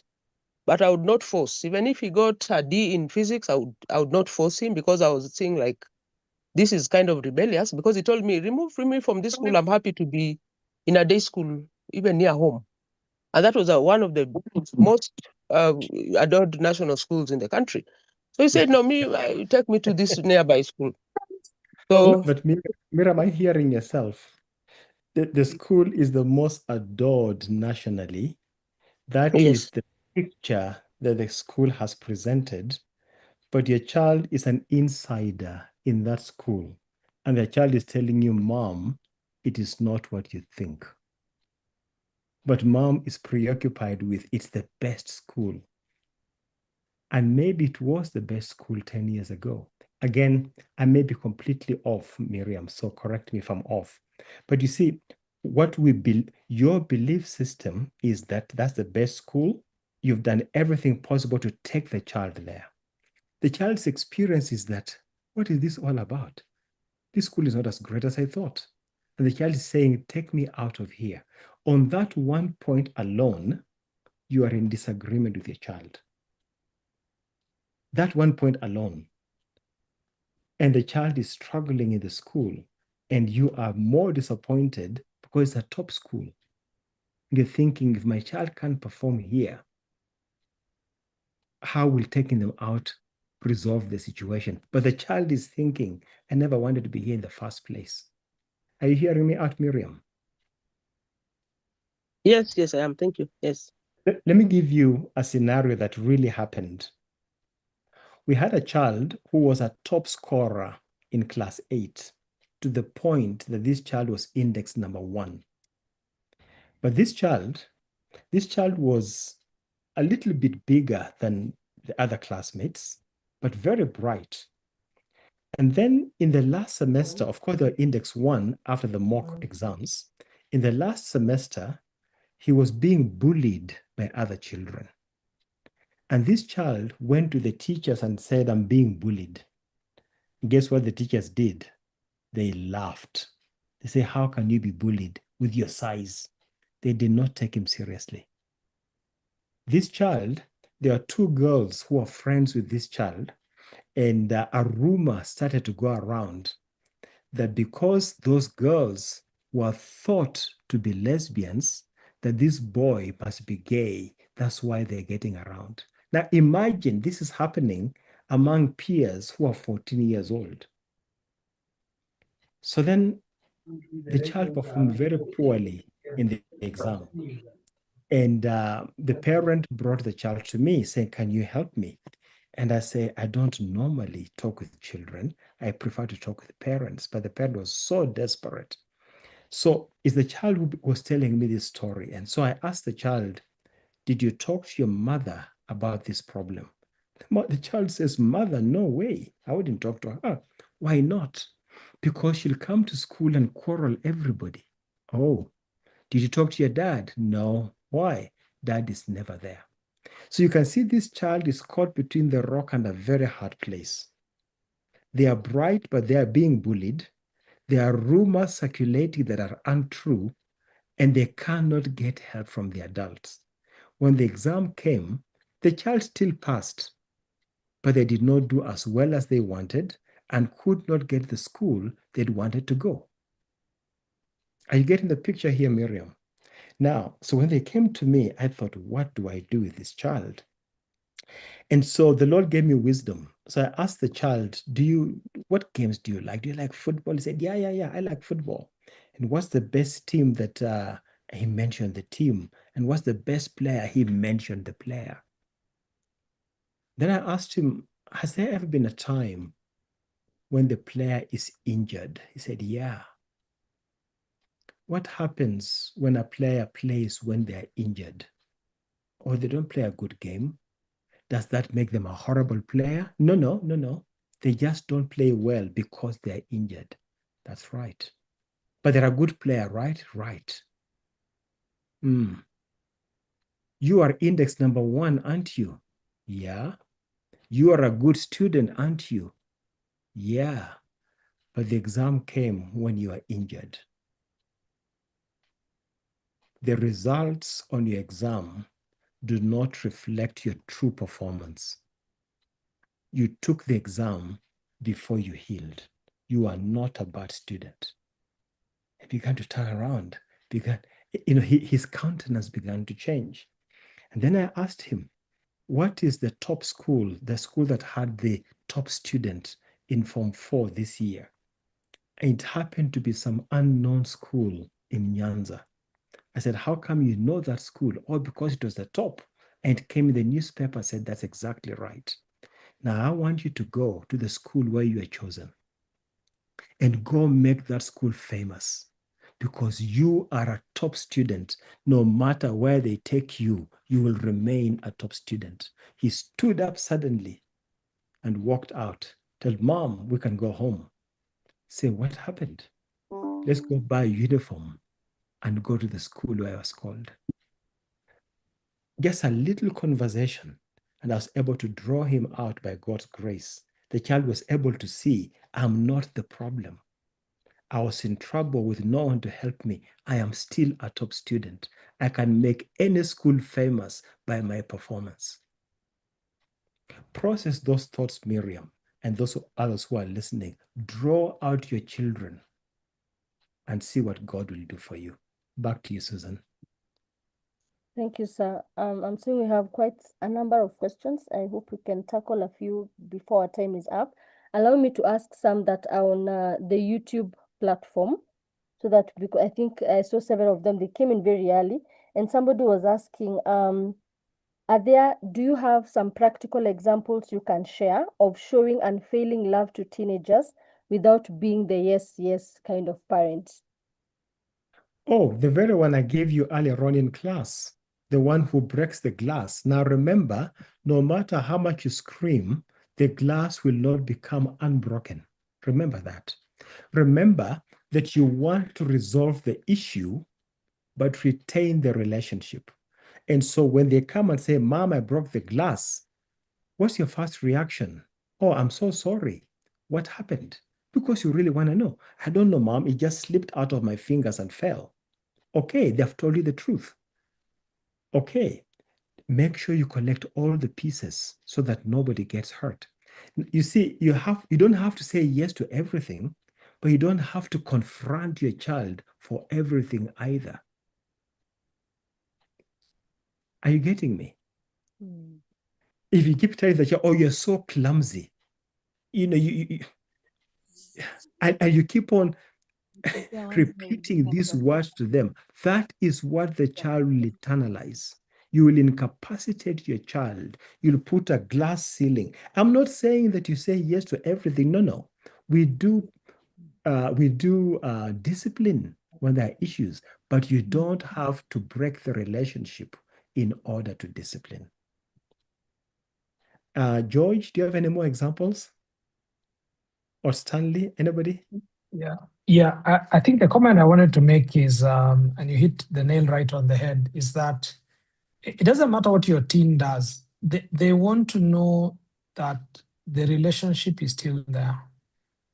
And the best way to put it is, when you look at God's word, when you look at the story of the prodigal son, when the prodigal son, I guess, came to his senses, the father just opened his arms to him, and one of the ways of expressing that love is to invest in the relationship with your son or daughter.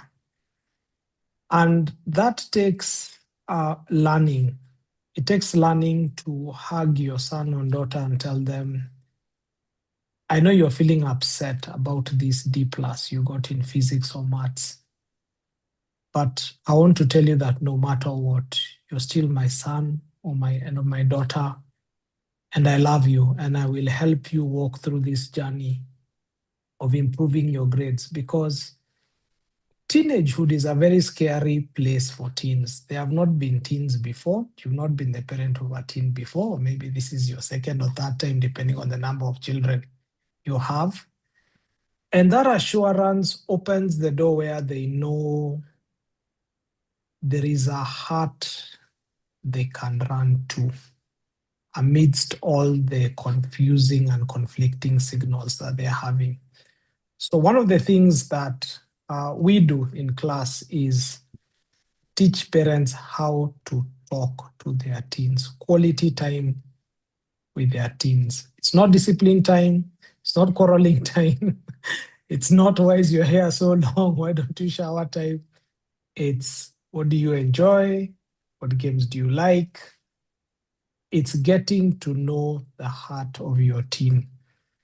And in that is to build the relationship that begins to convey the love and the care that you have for the teen. Yeah.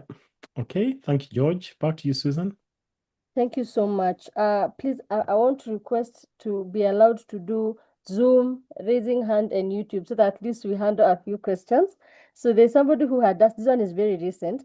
How do you help your teen navigate disappointment, especially with the recent placement system into high school and not getting the schools they worked for and didn't get them? Yeah.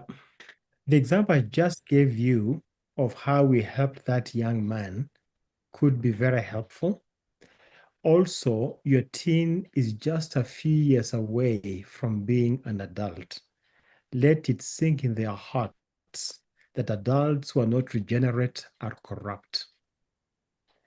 And I don't know whether I should say this on YouTube or not, but some of the schools where the children wanted to go no longer take children who have earned their way competitively into them.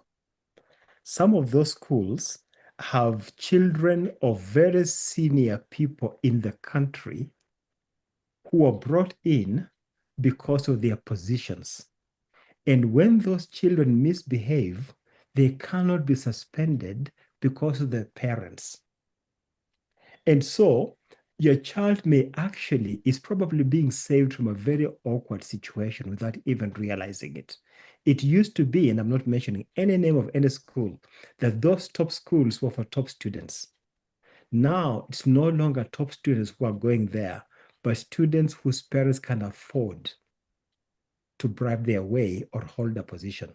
And many of these children are very ill-behaved, and the teachers have no way of discipline. So you may be spared a lot of grief by not going. Thank you so much. I'm seeing George has raised his hand. I'm not sure whether you are contributing or you have a question.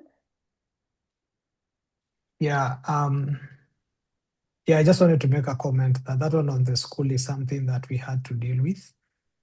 But we worked with my son together. So the thing is to use it as an opportunity to teach them how to deal with disappointment and help them look at, other schools, other alternatives, because you're preparing them for adulthood where they will apply for jobs that they're very qualified for and don't get them.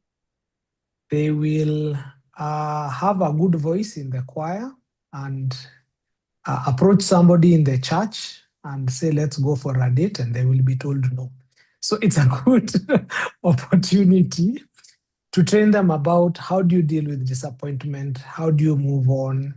What did you want to do? Can we give these dreams and desires to God and just leave them in his hands for him to bring them to us? So, yes. Thank you, George. That is very helpful. There's one here, Daktari. When you talked about the two homes where they start with truth of God's word, and then lies. So somebody asked, is there a possibility of having a home that is in between functionality and dysfunctionality? Okay, yes, it is. But if it's in between, it is dysfunctional. Yes. Because what you're really saying is that you've got some lies, you've got some shame, you've got some pain, but you also have some healthy behavior, and you've got some God's word. Yeah. If a mixture of both, it's dysfunctional. Now, Wow. this is a very hard thing to admit, but admitting that my home is dysfunctional, my relationship with my daughter is dysfunctional, is the first step towards getting help. So just take it that it's a dysfunctional home with some functional traits and work at it. Now, friends, here's what we've discovered after teaching for 3 decades. 80% of Kenyan homes are dysfunctional. I don't mean that they are broken or divorced or anything like that. No. The parents are there, but they don't function as believers.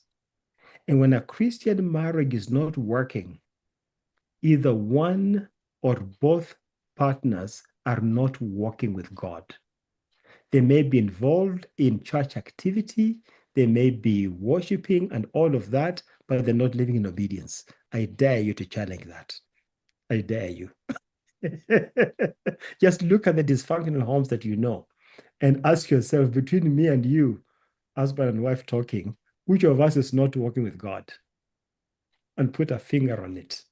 Let me mention also, in the month of May, there's 5 Sundays in May, but 4 of those Sundays, 9th, 16th, 23rd, and 30th May, will run courses on marriage.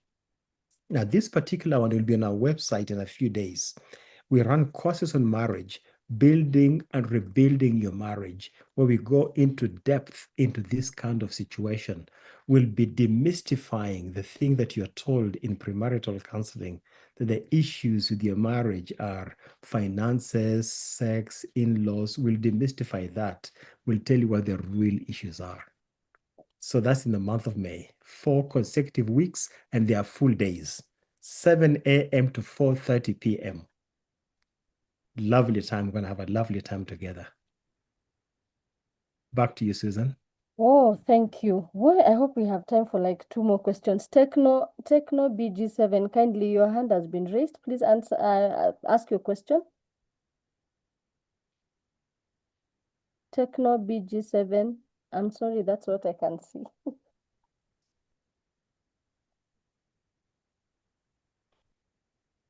Okay, maybe as we wait for that person to come in, there are 2 others. How to deal with social media addiction and manipulative behavior. Okay, I'm on. Oh, Techno, all right, go ahead. Sorry. Denzenga, as I was talking about, when you talk to our children, it's good to understand about the attachment issues. The attachment issues, it determine how the children will behave, whereby we have what we call secure attachment, insecure attachment, even avoidance. We also need to be very curious about the behavior before judging the behavior, so that we can be able to transform the life of those teenagers. You're absolutely right. And we have a course that we call Unmasking the Soul, where we go into those attachment styles in detail and look at how they affect the kind of person you became. Thank you so much for that particular input. Thank you so much. Dr. Ria had asked one that was on YouTube, how to deal with social media addiction and how to deal with manipulative behavior. Okay. The social media situation is a complex one, and we can give you several sessions on it. But let me give you one quick thing. We don't know the age of that child. Children's default playmates are parents, because they have you before they have siblings. And when a parent makes time to spend with the child, social media, television becomes secondary to that child. It's usually when the parents are unavailable and the siblings are unavailable and human relations are not available that the child finds the virtual friends to be their friends. So without even knowing the details of your situation, let me ask you to spend time with your children, play games with them. If they are playing a game on whatever device they have, ask them to teach you how to play it and play it with them. But then also play some other games outside of the devices and begin to relate to your children in a normal way. When kids just spend time in the virtual world, they miss the life experiences that make them robust. So I don't know enough to ask that question, but those are some pointers. Thank you so much. Maybe we can have the last one. Somebody had asked, what about those parents who call you Pumbavu, but you still see love in their subsequent actions? Yes. You know, let me ask you, how many of you adults remember that kind of insult? Let me just see. Yeah, how many? You see those hands going up? You remember it. And especially if it came from a father. Children have a lot of grace for their mothers, and a mother has to do something horrible 4 or 5 times before the child internalizes it. So your speech needs to be in sync with your heart condition. You remember, on the one hand, out of the abundance of the heart, the mouth speaks, on the one hand. On the other hand, they love me with their lips, but their hearts are far away from me. So when a person is saying one thing, but doing something different, the child will soon do the exact same thing with their own children. You've passed on a baton you didn't intend to pass on. So I would say that if you are the adult and you're in that situation, forgive your parents. Just forgive them because they don't know what they're doing. Some of them have believed the lie that if you praise a child, you'll make them arrogant and proud. So just forgive them and move on. Because if you don't forgive them, it is you who's going to be affected negatively.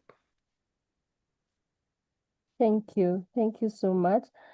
I am not sure what to do about the questions we have not handled, but allow me to, at this point, to invite Steve. I believe Steve is on the call. Steve is my colleague, and I have deliberately not gone into details about the courses, charges, and all that because the number was on the screen so that we take advantage of the time we had.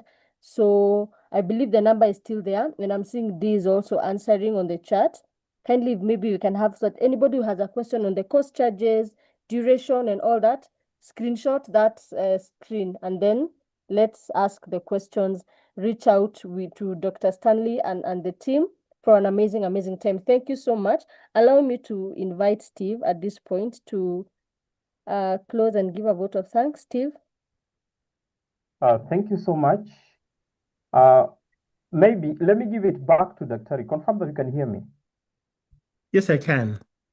Yes, Dr. I see a number of texts on my side to repeat the courses. Could you kindly just run through the courses again one more time? Yes, gladly.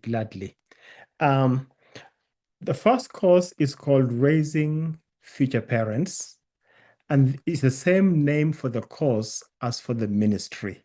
It focuses on parents with children ages 0 to 11. And it meets on Saturday morning. This particular course starts this coming Saturday, the day after tomorrow. We meet at 7 a.m. in the morning to 10 a.m., 3 hours of interactive teaching. We serve you breakfast. It is a hybrid course, so you can come in person, and if you go to Google and put in Raising Future Parents, it'll bring you to our offices on Mushai Road. And then you can also join online. Courageous Parenting is targeting parents of children ages 9 and above. And it gives you skills on how to raise them. It also meets at the same time. We've got about 4 different courses running parallel. It meets at the same time.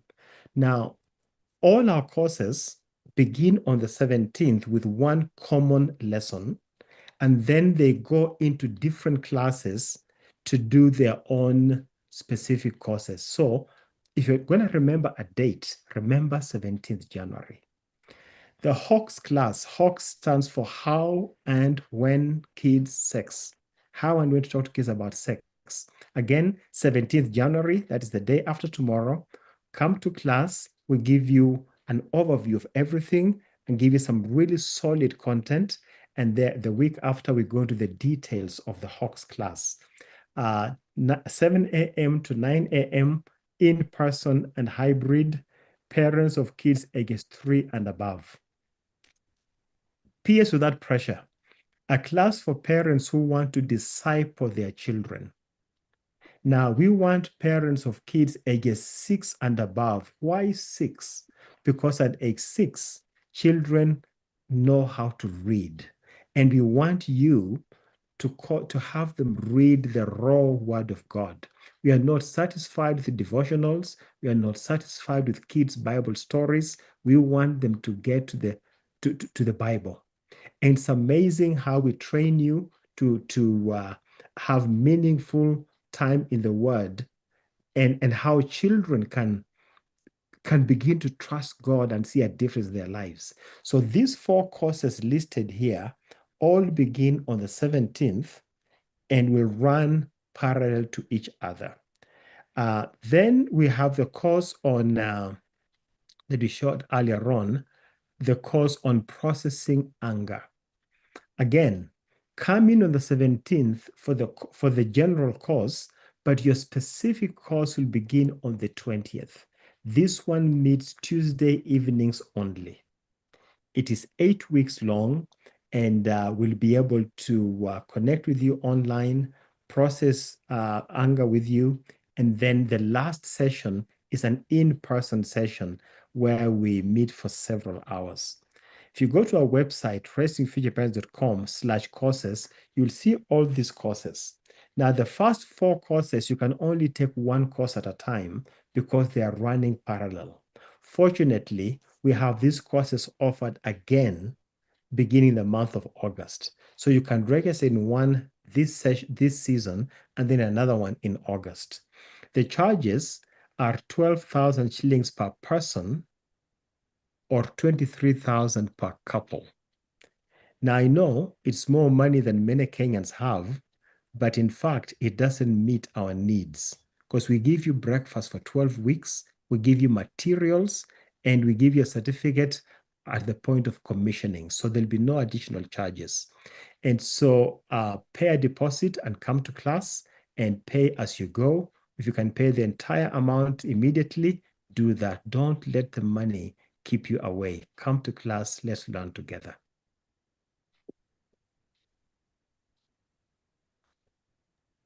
Thank you so much, Dr. I hope that's very clear. We want to close there. For those who have been part of Candid Hope, we are always grateful to host Dr. Stanley Mukolwe on various topics. And we believe this is not the very end. Yeah, in the near future, we will still continue with these sessions. Iron sharpens iron, and we continue building one another. At Candid Hope, we don't do parenting program like this one for Dr. Mukolwe. So we are always grateful when Dr. Mukolwe can come because that's what he's an expert in, among many other areas, so that we can always plug into what Raising Future Parents is doing. For us at Candid Hope, we focus on your children. So we are starting some programs very soon for the teens and young adults. For the girls, we have Inara Girls Mentorship Program that's starting soon. For the boys, we have Next Gen Boys coming up soon. And so we are intending to start all those sessions in March. For those whose children are in boarding schools, we'll be doing that during the holidays. So we encourage you to keep in touch with us. If you're already in the Candid Hope WhatsApp groups, you will be getting details there. If you're not in any Candid Hope WhatsApp group and you'd be interested in getting updates such as this, plus many other webinars that are coming up, I have shared the link in the chat box. So just click on that link, or our number is there, so that you can get in touch with us. I know there are so many questions. By the way, Daktari, YouTube had around 1,200 people. And we are grateful that people are looking for such opportunities to continue learning. So we are grateful. So what we are going to do, all those who registered, we are going to share with you this recording. And we are also going to get the flyers for the courses by Dr. Stanley Mukolwe and the team that have been mentioned. We are going to share them in the groups for your reference. And we're also going to share with you individually for your reference, so that as many people as possible can get opportunity to plug into these courses. Allow me to invite back Dr. Stanley Mukolwe to give us his final words and pray for us so that we can end this. Welcome. Thank you, Thomas. Steve, friends, you can choose when to marry. You can choose who to marry. You can choose when to have children. You can choose how many. But once you have those children, you cannot choose when to raise them. I know there are mistakes we have made, and some of you are thinking I should have received this information earlier. That may be true, but the next best time is right now. So let's save the next generation by taking our place in raising them. Make your home a priority. Let us raise godly children. They don't just happen. Someone raises them. Come, let's help you do it. Our Father, we thank you for an opportunity to speak to your people. We ask that what you want to remain with them will remain, that you will convict them, convince them, and help them. And that, Lord, you've given us the promise to take your word to the nations, and we are doing the best we can. Thank you for this platform. Thank you for Candid Hope. Help us, Lord, to get to the people that you have on your heart. Bring them our way. And with our team, help us to deliver your word to them. Help us to save this generation that is feeling hopeless and is full of mental issues. Lord, intervene for them as we seek them. We bless you. Thank you for Steve. Thank you for Susan. Thank you for Candid Hope. Thank you for every single person that joined this forum. Meet them at their point of need. In Christ's name we pray. Amen. Amen. Thank you so much, Daktari. Thank you so much. Today you have come with a large team. We are grateful that you found time to be with us. Otherwise, parents, thank you so much. Oh, thank you, Susan, for such an amazing coordination. We are grateful. And by the way, Susan has written a book. Susan, what's the name of your book? Steve, the first one is called Gracefully Broken. Yes. And what is it about? Gracefully Broken is a story of my life. I was lost in an identity crisis after going through assaults. So how my journey went through alcoholism and all that until God found me and restored me into a blended family. So I've been a single mom, I've been alone, then I got married. That is why my life is a concussion like that. And I'm grateful to God. So it starts from pain and comes back to how much God restored me. So my story turned. And so there's hope for anyone. Wonderful. Wow. Thank you. So if you want that book, reach out to us at Candid Hope. We will be able to guide you on how to get a copy of that book. Otherwise, thank you so much, everyone. And feel free to ask us any question beyond this meeting. We are grateful. Thank you so much, Daktari, once again. We're always grateful that you can find time to be with us. Otherwise, allow me to close this meeting at this point, and may we have a refreshing night. Thank you.